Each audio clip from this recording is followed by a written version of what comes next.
รักกันเรื่องมาฟุตบอลรักกันคนเราเป็นคนฟุตบอลไม่ใช่เป็นฟุตบอลนี่ยิ่งเป็นยิ่งมันเป็นตัวเราเป็นไม่ใช่เวทีนี้นะเมื่อไรจะนั่งนั่นSo I might just jump over and I'm sure some of you fellas know Johnny Little. Johnny he's the manager in Ginja, has been for a long time. Yeah, thank you. And thank you for you mob coming together here today. I forgot to ask if it's alright if I just take some photos of you and we can show you on this thing. So get your best side and not be that side. No. But thank you for coming along. But this idea came from, well, what we're trying to do from Ginja in town is to try and make men and males like they got something to live for. And football is very important. We've been to Santa Teresa yesterday, Tijikala this morning, and that's the only thing the blokes talk about. They want to be very strong about their football. They're proud of their team. And Gareth over here used to play a long time ago, before some of you might have been born. But he's a vice chairman of Geelong, and Geelong, as you might know, is a good team. So when we came last week, we talked to some of you mob, and what we're trying to do is say, maybe football can help you in your lives, and that's what this bloke is doing, I suppose, with the job that he does. Because it's important. Sometimes you might think, oh, we've got nothing to live for, it's hard living here, you know, there's no future for us. But, you know, there is a future for us all. So, with all the things that he's doing, you're lucky to have this centre here. This is more than what we got in our Ginja in town.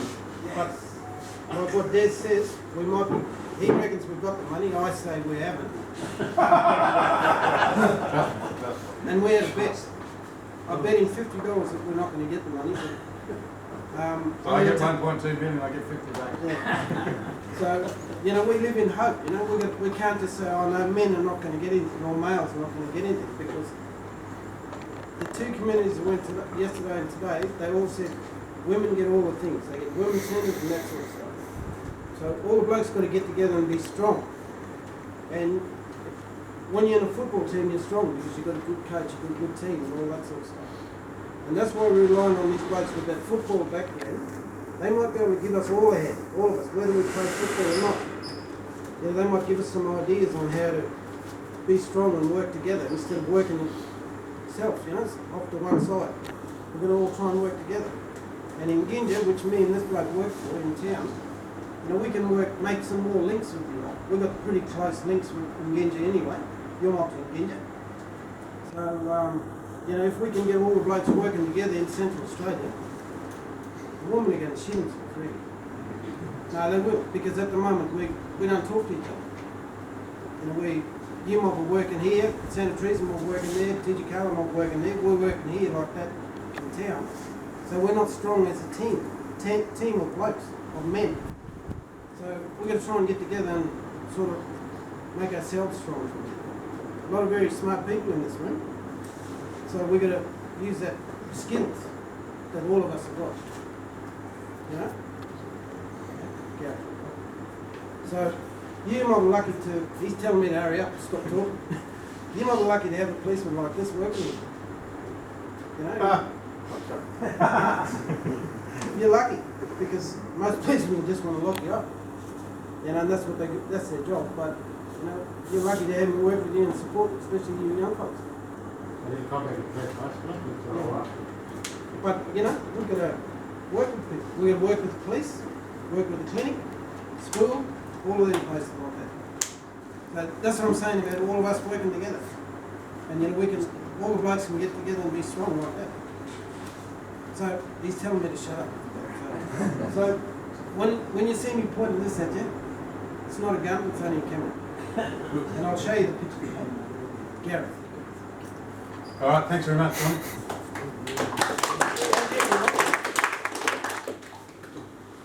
So what I might do is jump to Gareth, who is the driver behind this, getting these fellas to come up. So, Gareth. Hi guys, not only am I the driver, but I'm the oldest bloke here.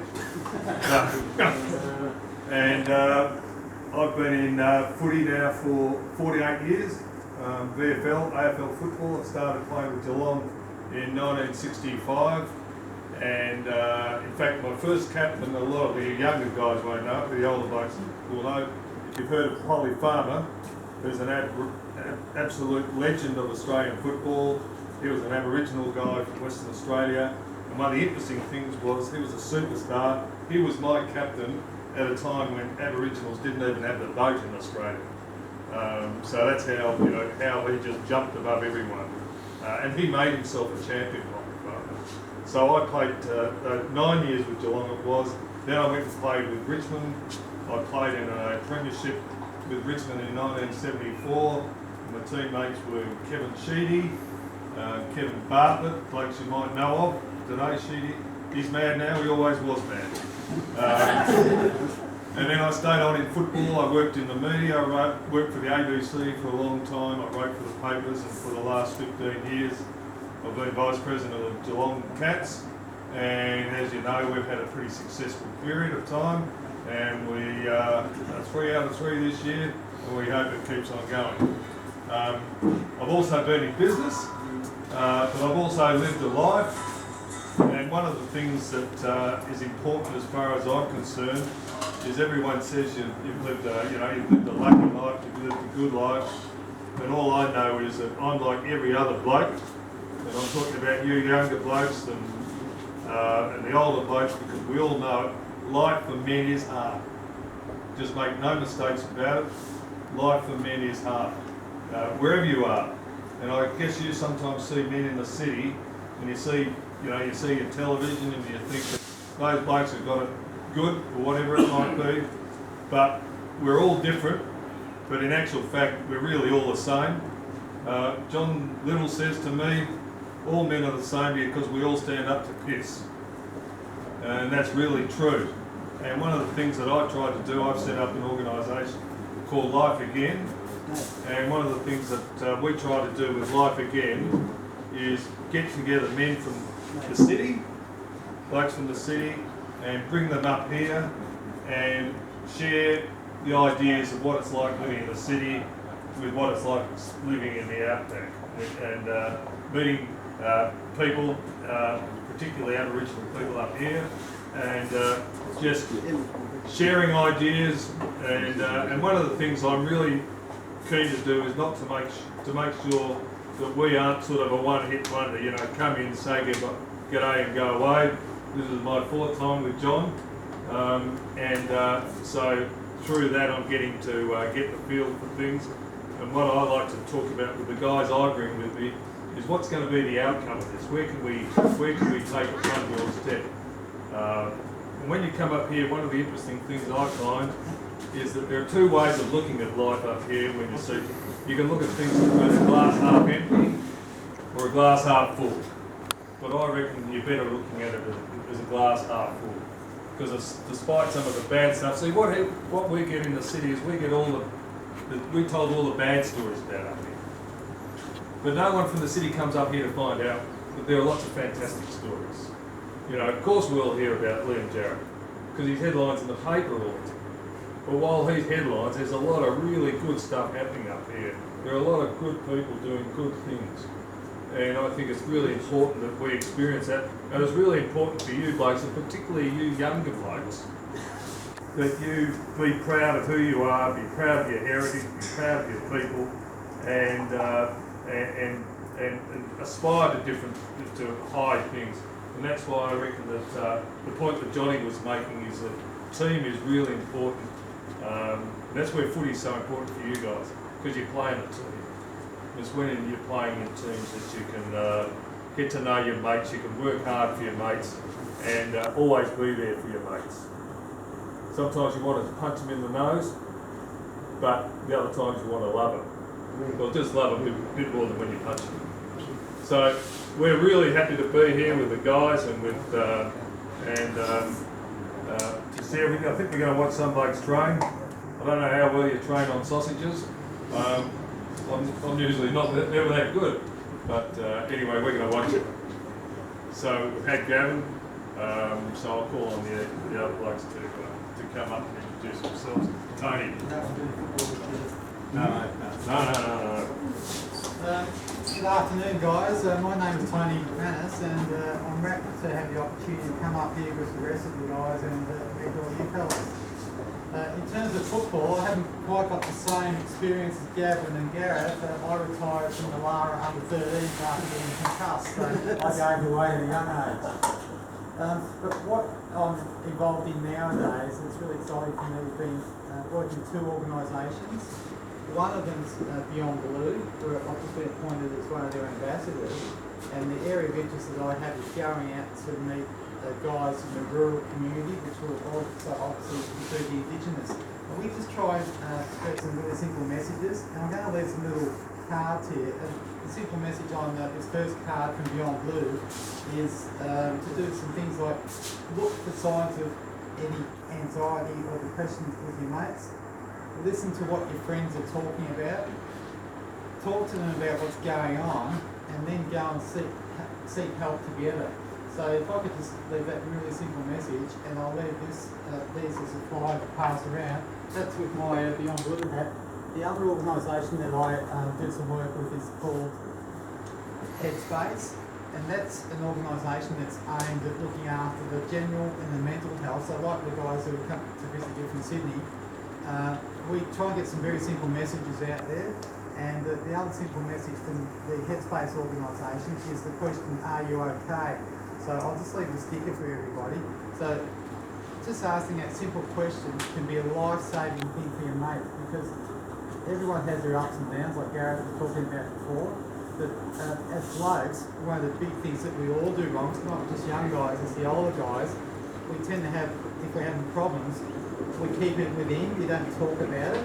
So I just really encourage you, every now and then, just to ask your mates, are you okay? That's probably enough in this. All right, thanks very much. I'll ask Dale to come up.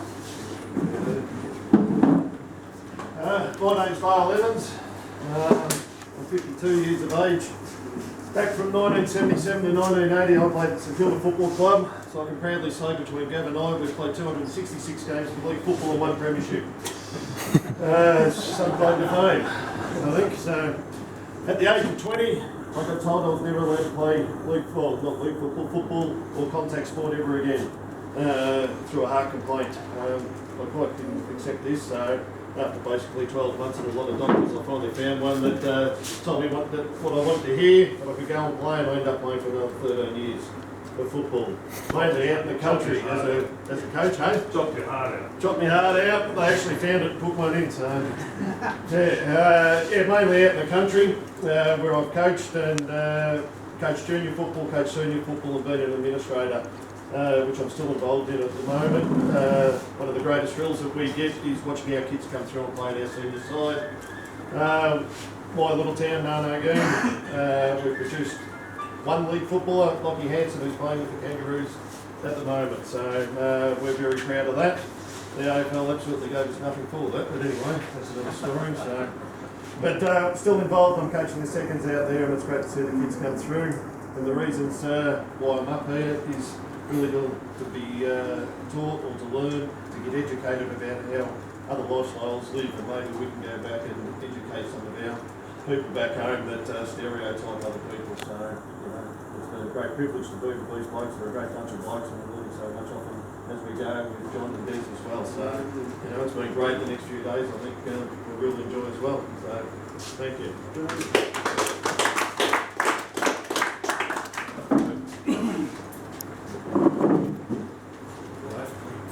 My name's Dave Lurie. I work with Gareth and Mike again in another NGO called Global Reconciliation. I was forced to retire from the director of football coaches in the team. My sledging was so bad I was told that either my face would be irreparably redecorated or I'd die in the field. So I stopped. Gareth and I have taken a number of league footballers away to learn on community and cultural exchanges, people like Adam and Brett Woods, Brad Stool, Brett Kirk, Richie Tambling, and to learn about different people's communities and to translate that back into their own environment. I am a lawyer, and in terms of my sins, I do work with Geelong Football Club, I'm the lawyer of the Australian Drug Foundation, and I also have worked with Southern Cross University in protecting intellectual property for the mob down in the Lismore area, including things such as art and design, but things like special protocols for grievance counselling and alcohol abuse treatment, which I think may be meritorious in this part of the world to protect your own, because everyone's process is different. I'm here to listen and to talk. I'm not here to give any advice because it would be arrogant of me to do so. If there would felt to be a need after talking with Des and John and the communities, I'm happy to help, not to impose.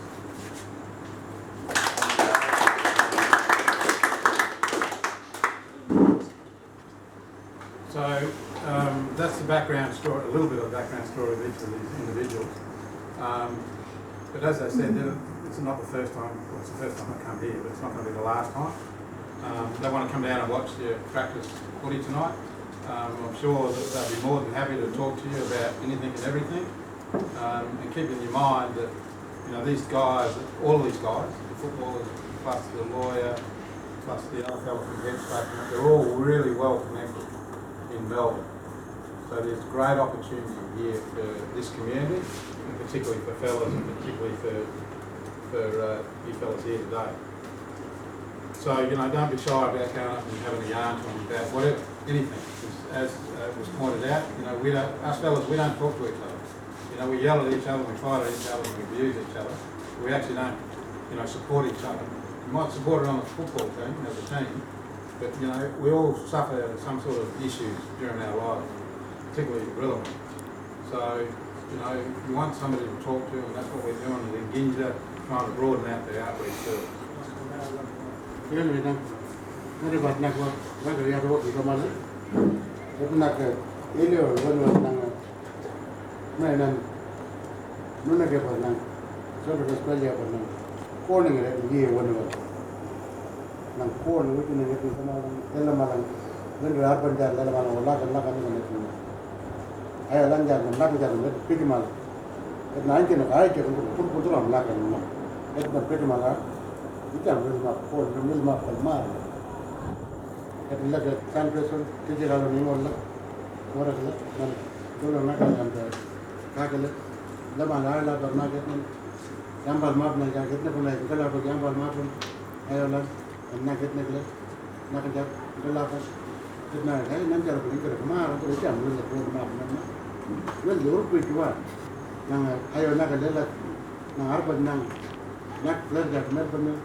Not just the people who can everyone with the moral. Like now, Frankie and Nagar commander, Nagar with mother. Frankie and Nagar good mother, Nagar the living good mother. Woman. If any of you fellas got any questions, feel free to ask. You already covered a lot. Except you only got one question. Anyone go for Geelong? Geelong was one.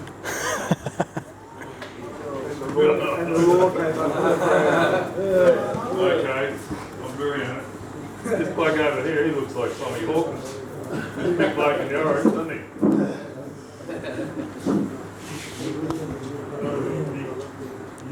Mr. Weaver, you want to say something? So anyone barrack for the Crows? Crows? Who do you barrack for? Bulldogs. Bulldogs. West Coast?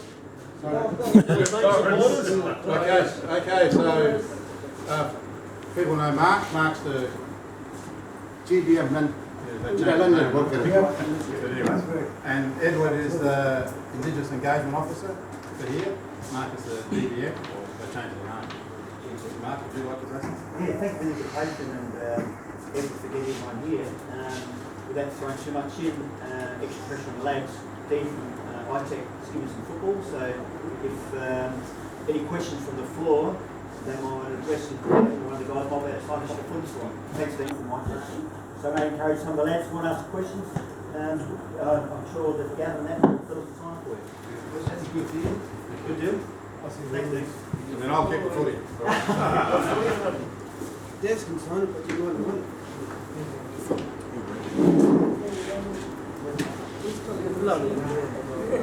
Athlete? Last night?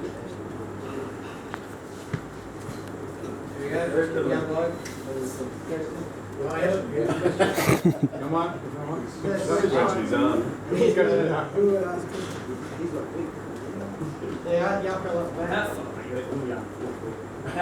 How much do these guys have to focus to become an AFL player? What do they have to do?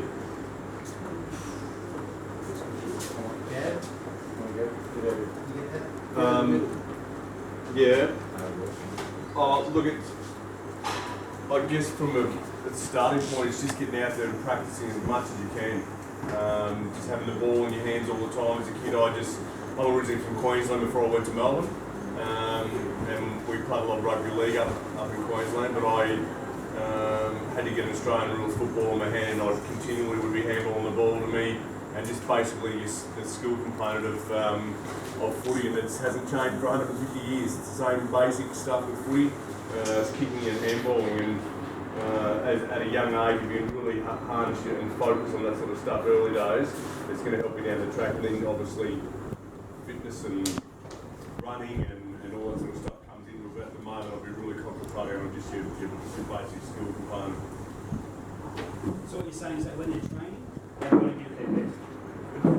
At any stage, at any age, when you train, and I believe this with anything you do in your life, give it as much as you can, go as hard as you can, go as fast as you can, give it everything you've got. And always work harder than the bloke beside you. And if you do that, the bloke beside you might lift up to your level as well and work as hard as what you do. And that goes for school, whether it goes for work, whether it's footy, whatever it is, whether it's even just being a good friend or a good brother or a good father or whatever it is, give it everything you've got all the time, for sure. In addition to that, two most important, I reckon I was going to say exactly the same thing. Practice makes perfect, but perfect practice makes even more perfect if there's such a thing. That's number one. Number two, really look after your bodies. Your body is your temple. So if you don't have a good body to play good footy, you won't play good footy. And what does that come back to? That really comes back to diet. Really look after your diet. One of the things I've always done all my life, and say you don't have to, it's not something you can start off doing and just stop, because I'm 66 and I reckon I'm still pretty fit. So stay fit. We saw a boy playing yesterday who was 17, and we saw him playing in Alice Springs on Sunday. And this kid had all the things that a future football champion can have. Beautiful kick, big guy, strong hands, and everyone tells me he's gone back in a year. You know, he's gone back and been a fit young kid to already at 17 putting on weight. So he won't make the big time doing that. So even if you don't make the big time, it's important to really look after yourselves. And most importantly, above all of that, is learn, is education. Is go to school, take everything in that everybody teaches you. And I know that people will say you've got to have education, and you'll sometimes get tired of education. But how's this little boy's going well? Which one? This one? Yeah. You haven't gone at all. He's not going to school. I've got a foot for you. Yeah. So I promise you, if I can tell you one thing that I guarantee, absolutely guarantee, if you go to school and have a good education, you'll have a good life. I guarantee that. I can also guarantee you if you don't, you won't.